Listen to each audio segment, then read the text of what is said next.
My name is Lindsay. As I get older, I find myself becoming more susceptible to the cold, often joking, "Is this Siberia?" each winter as my pajamas become increasingly fluffy. I'm 40 now, but back when I was younger, I thought toe socks, which I swore I'd never wear because they were embarrassing, are now a staple for me during the cold seasons, urging my son to wear them along with a belly warmer. Although he resists every time, they're so warm and convenient. Today, I want to share a wild story from about 10 years ago, one that could make even Santa and his reindeer run away. It happened one Christmas. Back then, I was 30, and in the early, fresh days of marriage with my husband, Aaron, not even a year into our marriage. We had a great relationship. However, there was one problem: his family. In his family, his older sister, Megan, was cherished as the eldest daughter. Despite being 33, she was told she didn't need to move out until she married. Megan, without any objections, would spend holidays with her parents. It wasn't inherently bad if Megan acted like a responsible adult. But she didn't even work, a real freeloader, not helping around the house, merely a decoration on the couch. Normally, parents would either kick out a freeloader daughter, saying, "Get a job," or scold her with, "At least do some housework." Given that his parents were well off due to running a business, being wealthy meant they could easily support Megan's freeloader lifestyle. So, the doting parents would spoil her, saying, "We have money, so just do as you like at our home." On the other hand, Aaron didn't appreciate this situation. As our wedding was approaching, Aaron mentioned to his sister, "You really need to get out there and meet people, or else finding a job will be tough when you're older." He said this out of concern that I would end up having to take care of Megan. But this angered my parents-in-law. "How dare you force your sister to work? You're such a terrible son." They scolded, and Megan retorted, "If it comes to that, you, my brother, can take care of me." Since then, our relationship with his family has been tense. How tense? At our first Easter holiday visit, Megan bluntly told me, "As my brother's wife, you're practically my slave." This was said right after I was suddenly told to go buy ice cream at a convenience store, which is a 30-minute drive away since the in-laws' home is in a rural area where echoes could likely be heard between the houses. Who would go? I thought, but couldn't say that outright. So, I jokingly tried to decline gently, saying, "I'm not familiar with the roads around here, it'll take me a while to get back, and the ice cream will melt into a shake by then." To which I was loudly scolded. "You think you have the right to refuse?"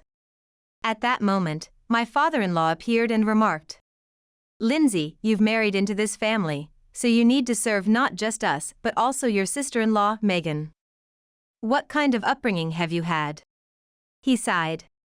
One might think he's just a father-in-law teaching his naive daughter-in-law, but really, it's Megan who should be getting her own things. If Megan wore a pedometer, it would probably show she only moves between the bath and toilet, hardly 100 steps a day. I wish I could make her walk more. But as newlyweds, my husband and I couldn't quite speak up to my intimidating in-laws. As soon as my husband returned home for the visit, for some inexplicable reason, he was made to weed the garden because there are bees, and I wanted a man's help. It's important to clarify, my husband is neither a bee hunter nor built like a robot immune to bee stings. It's just that the entire family tends to dump inconvenient tasks on us, the visiting couple. I wanted to scream out of frustration, but instead, my husband and I silently carried out the thankless tasks imposed on us at the in-laws' house. Right after we got married, we visited the in-laws out of a sense of obligation, thinking, people normally return home for a visit, right? But both my husband and I swore never to return the following year. However, avoiding the visit wasn't so simple. A little while after our hellish Easter holiday visit, suddenly, 4 boxes arrived at our house. Had they contained something like fine apple juice, I might have reconsidered my opinion of the in-laws, but instead, the boxes were packed with broken appliances, worn-out clothes, and underwear, essentially unwanted junk. Many items were those that would cost money to dispose of, and the accompanying note simply said, "Please use these." Initially, I couldn't believe they stuffed unusable items in boxes with a note saying, "Please use these." It seemed clear that they just wanted to avoid the hassle of disposing of bulky trash, casually tossing in clothes as if it was an afterthought. My husband and I discussed it, and we both concluded that even if we sent it back or refused it, they might just send it back to us or include everyday garbage in future shipments. Their actions had already strayed from what any reasonable person would consider normal, so we had to prepare for the worst-case scenario. Reluctantly, we decided to dispose of the garbage ourselves. Fortunately, nothing else was sent our way afterward, which was a huge relief. It seems the disposal of bulky trash was genuinely just too bothersome for them. A month later, in December, my mother-in-law contacted me. Our oldest son, Eric, who has been working abroad, is coming home for Christmas with his family. Let's have dinner at a fancy restaurant. Eric, 3 years older than Megan, worked for a multinational company and had been overseas for a long time. I had never met him as he couldn't attend our wedding. We only knew each other from photographs, and honestly, I wasn't thrilled about the idea of a family dinner at my in-laws. However, I realized that if I missed this opportunity, it might be a long time before I could meet my brother-in-law again. My mother-in-law insisted. "Lindsay, you haven't met Eric yet, have you? Make sure you come." In fact, I learned from my husband that his mother had originally doted heavily on Eric. To her, Eric was like her greatest creation, a genius who made her immensely proud. Unlike his sister, Eric was a well-established and independent individual, who had not only moved out of the house but had also left the country. As a result, the heavy affection she had for Eric was redirected to his sister. Originally, my father-in-law had deeply adored his daughter, calling her the long-awaited girl. My husband, being the third child and the second son, was not particularly cherished by either parent. After going over it again with my husband, we agreed to find an excuse to miss the year-end visit, but we'll be there for Christmas dinner. I was also eager to meet my brother-in-law's family, and my husband was looking forward to seeing his brother after a long time. As the saying goes, necessity knows no law. Then Christmas arrived. The streets were bustling with couples, and all around, you could hear the holiday jams of Mariah Carey and Wham! Coming from the stores. This should have been a thrilling first Christmas as a married couple, but I felt like walking into a civil war fight when we got to the restaurant. My spirits were particularly low, not just because I disliked the idea of the dinner. Adding to my stress, someone at my husband's workplace had suddenly fallen ill, causing my husband, who was supposed to be off, to have to go into work at the last minute. He would join the dinner later, but until then, I had to navigate the meal without any allies, enough to dampen anyone's appetite. Upon arriving at the restaurant, I found only my in-laws there. I had come out early to avoid them, but it seemed that transportation was disrupted by the snow. My brother-in-law and his family would be slightly delayed because of this. Urged by my mother-in-law, who said, "It's cold, let's go inside." I reluctantly followed them. "Welcome, how many people are with you?" "Our reservations under the name Jones." "Ah, Ms. Jones' party, yes, please hold on a moment." When my mother-in-law gave her name, the restaurant staff checked the reservation list. "You're reserved for 8, correct? Please, follow me." No, there are only 7 of us." "Oh, 7 guests? My apologies for the mistake." Hearing this exchange, I felt a pang of confusion. Counting myself and my husband, along with my mother-in-law and father-in-law here, and my sister-in-law, that made 5. Including my brother-in-law, his wife, and their child, that should total 8. I knew my husband was arriving late, but perhaps they misunderstood and thought he wouldn't be coming at all? Mother-in-law, aren't there 8 of us?" "My husband is coming late." "Did someone decide not to come?" I asked. My mother-in-law looked at me as if to say, "Huh?" Megan and my father-in-law chuckled. "Oh, you thought you were going to join us for dinner on our reservation?" Megan sneered. "If you were the wife of the eldest son, maybe, but as the wife of the second son, who has no blood relation to us, it's obvious you should pay for yourself." Well, you'll be seated separately, but if you really insist, we might let you join us. My mother-in-law continued. Then, my father-in-law added. Honestly, what a careless daughter-in-law we have. Typical of our son to pick someone like her. She struts around like she's got it all figured out with her so-called social experience. America is really in trouble. He said, laughing disdainfully at me and my husband. Was this their plan all along when they insisted? You must come since it's your first time meeting your brother-in-law. It seems they just wanted to harass us during this meal. They talk about blood relations, but it's just an excuse. It's all just nitpicking. I'm sure if my husband were here, he wouldn't have been included in the reservation either. The restaurant staff looked perplexed, unsure how to handle the situation. Any further words from me or resistance would just cause trouble for the restaurant. Understood. I'm going home, I said, and headed home through the cold, snowy streets, using the disrupted transport system. There was no feast prepared at home since we had planned to eat out. What a hollow Christmas for a newlywed. Exhausted and alone at home, I sent an email to my husband detailing the events. He rushed home, breathless, and immediately apologized. I'm so sorry. I smiled and told him. Neither of us did anything wrong, don't apologize. But if I hadn't said I wanted to see my brother. I wanted to meet him too. It's Christmas after all, let's drop the apologies. I really got a good wife. Not too shabby, praise me more. What's that supposed to mean? Laughing together, we ordered a pizza for dinner. It might seem modest compared to a fancy restaurant, but it felt true to us and turned into a good memory. But you know, I'm starting to get really annoyed being pushed around. Maybe it's about time we beat them up? Ladies aren't supposed to talk about beating people up. Then I want to crush them completely. That's even worse. But all right, let's plan something. About that, well. And so, on that holy night, we continued our not-so-pure conversation late into the night.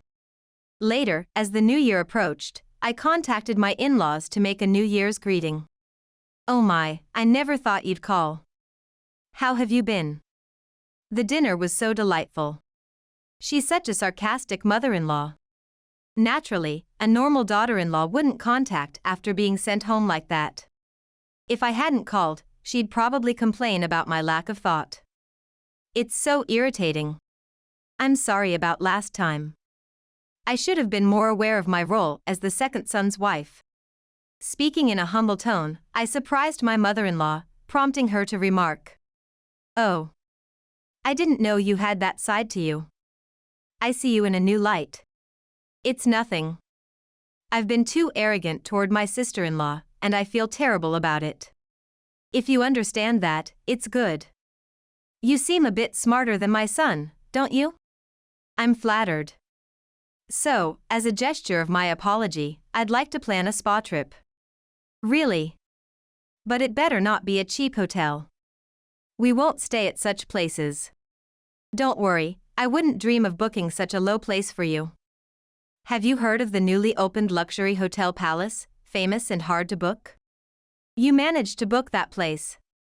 That's impressive. When I mentioned the name of a popular luxury spa hotel, my mother-in-law became incredibly enthusiastic. Thus, we ended up planning a spa trip with the entire in-law family.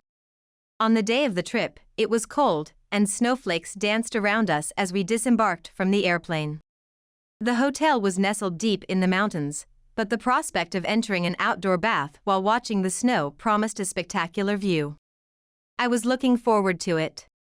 Never thought you guys would come up with such a thoughtful idea. I've always wanted to visit this hotel. My sister-in-law expressed her delight even before we arrived. My father-in-law, with wrinkles of happiness at the corners of his eyes, chuckled. My back has been hurting lately, a good spa treatment will do wonders. My mother-in-law, usually not one for jokes, quipped. The water here is famous for beautifying skin, maybe it will make me look younger. Showing that everyone was eagerly anticipating the trip. My husband and I also felt the excitement building, remarking. It's been a while since we've been on a trip. And we didn't even get to go on a honeymoon. Upon arrival at the hotel, I promptly went to the reception to check us in. Reservation for Mr. and Mrs. Jones, 2 guests. Please wait here and we'll show you to your room. Wait, what? The staff's announcement that the reservation was for only 2 people visibly surprised the entire in-law family. It's not just for 2, please check again, my mother-in-law said to the receptionist with a stern tone. That's right, it should be for 5, added my father-in-law. My sister-in-law, showing her impatience, sighed and rolled her eyes, clearly eager to just get to the room. No, it's correct for 2. Say what? The entire in-law family turned to look at me in unison, their eyes widening in shock once again. What does that mean? Exactly what you think. Did you really think you were included in the reservation? As I smirked, my husband burst out laughing. We said we planned a spa trip. We never said we booked it for you too, right? With such a popular spa, you'd have to wait over half a year to book for this many people. We only got this reservation because an acquaintance couldn't make it due to work. Seems like you didn't think this through. My mother-in-law trembled with rage. You tricked us. If you fall for it, that's on you. As I boldly responded, her anger only grew. What's this? Still holding a grudge over the dinner? My husband and I exchanged looks. Oh, we're totally still holding a grudge. We're not the kind to just brush things off. You totally spoiled our first Christmas together as a married pair. It was definitely more than just a small problem. Both of us stood firm, unashamed. After all, the in-laws had been the ones perpetually causing trouble. Why feel embarrassed about retaliating once? Yet, my father-in-law yelled, such petty kids. Yes, our limit is roughly the size of a bottle cap, so feel free to say whatever you like. By the way, where are you staying tonight? My husband and I smirked, which inversely caused the in-laws' smiles to drop and their faces to pale. What? You really didn't make a reservation? The sister-in-law, who had always acted as if everything would be taken care of by others, finally spoke up as she realized the gravity of the situation. If you haven't made any reservations, then that's that, isn't it? I grinned at them. Panicking, my sister-in-law asked the staff, isn't there any vacancy? When the staff apologized for the lack of available rooms, she shouted. There must be at least 1 room. I warned her. You better stop, or it'll amount to obstruction of business. My husband playfully added. Looks like the snow is getting worse. Hope you can get a flight back. Flights. Oh no, if we can't stay, then we can't even return home. My mother-in-law began to panic. If the snow gets much worse, taxis won't come up here to the mountains. Maybe you should start preparing to go back? My husband couldn't help but smirk. Then maybe you should consider camping outside the fancy spa hotel? That's a great idea. Mom was looking forward to the great view, after all. Surrounded by nature. It won't be a spa treatment, but maybe the cold snow might do something good for Dad's back. Yeah, right, my husband laughed, then urged them, come on, hurry up and leave. Oh, by the way, if you manage to get down to the foot of the mountain, there's a cheap lodge. Why don't you try staying there? Isn't that the hotel rumored to be haunted?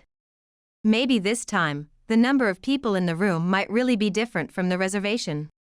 As we laughed heartily, the in-laws stood there speechless. No way, impossible. I really can't handle horror. Please, I'm begging you, let us stay. The sister-in-law pleaded desperately at our feet. My father-in-law and mother-in-law also begged. We might not even make it down to the foothills with this snow, please. I don't know. I managed to get back on Christmas Day through the snow. If no cars come, perhaps you should walk down? The paths are somewhat maintained. As I said my piece, the whole family-in-law was totally at a loss for words, mumbling. No way, that's impossible. Well then, we're off to our room with a view. Thanks for everything. My husband and I waved cheerfully while the in-laws watched us with teary eyes. By the way, just for today, I'm cutting ties with all of you except for my brother. Though I doubt he'll ditch you anytime soon. In time, you'll all be old and unable to work. A freeloader and some seniors, try to make it on your own, you foolish family. At my husband's words, the entire in-law family seemed to realize that they could no longer rely on anyone, and they hung their heads in silence. They probably hadn't thought much about the future, assuming that my husband or his brother would handle things. Their lack of foresight was glaring. Now, they would have to face the cold reality, quite literally freezing in the snow. It served them right. After that night, 10 years passed. It turned out that the in-laws really did end up staying at the haunted hotel. They later contacted us wanting to reconcile, mentioning how they heard creepy noises at night. Likely just the wood expanding and contracting in the cold, but they were evidently terrified. Messages from the in-laws were filled with lengthy expressions of regret about their past mistakes, suggesting the tough lesson had made an impact. However, receiving such messages did not lead to reconciliation. In fact, some time later, my brother-in-law informed my husband with a laugh that he had cut ties with them after they pleaded with him for future help when no one else would be around. My brother-in-law, who didn't think highly of the in-laws either, had experienced their disdain towards his foreign wife and their constant nitpicking. Though he could have taken vacations, he chose to continue working overseas to avoid returning to the in-laws, citing his job as the reason. Thus, my husband cutting ties was a welcome change for him. My husband relayed that his brother had told him, "The only decent one in that house is you, and if you're not there, I don't need that burdensome family." Meanwhile, my sister-in-law had managed to break free from being a freeloader, but still struggled to find employment due to a lack of work experience. She attempted various jobs, but repeatedly failed to keep them due to oversleeping or absenteeism. Now, she still sends requests to us, begging to lift the estrangement and help her out. We have blocked her calls and, while we read her messages for some amusement, we never respond. My in-laws are also in a dire situation, with my father-in-law unable to work due to a bad back and my mother-in-law hampered by a bad knee, leaving my sister-in-law as the only potential breadwinner, a daunting and uncertain future for her, indeed. This is what happens when you don't listen to others' advice. When it comes to blame, it's definitely the parents who spoil their kids and the entitled attitude they encourage. On a brighter note, my husband and I were blessed with 2 boys born close together. The boys constantly complain of being hot throughout the year but inevitably catch colds each winter because they don't notice the cold when they're absorbed in playing. I've been trying to get them to wear those toe socks for some extra warmth, but they just laugh at my choices, which really gets to me. Even so, their fun-loving nature warms my heart daily. Despite everything that's happened, we've been enjoying our Christmases together as a family for the past few years. This year, we plan to visit the luxury spa hotel that holds so many memories for us, a new experience for our children. Time flies by so quickly, and I hope for many more joyous Christmases in the years to come.